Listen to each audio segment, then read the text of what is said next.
Magkakasa ang grupong Manibela ng nationwide transport strike sa April 15 to 17 dahil daw sa slow action ng gobyerno sa paghihirap ng mga driver dulot ng mataas na presyo ng petrolyo. And sabi po nila, hindi raw ginagamit ng Pangulo yung kapangyarihan niya para sa mga driver.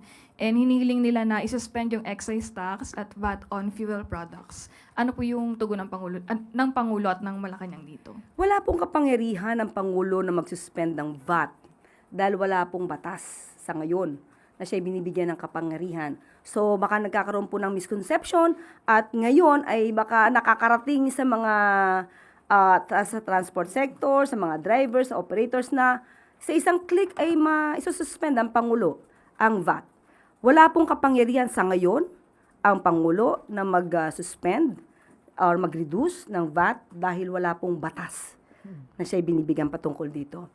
At sasabing may slow action, nakikita po natin mismo ano na po ang ginagawa at nagawa ng Pangulo at ng administrasyon para sa transport sector. Sila nga po yung inuna. With or without any strike, transport strike, ang Pangulo naman po ay dumidinig sa mga hinaing ng bawat Pilipino, lalo-lalo na po sa transport sector. At sa atin po ngayon, sa ating palagay, ang pag-hold ng transport strike ay hindi napapanahon sa ngayon. Hindi po ito makakatulong sa dinaranas po natin dulot ng krisis sa Middle East.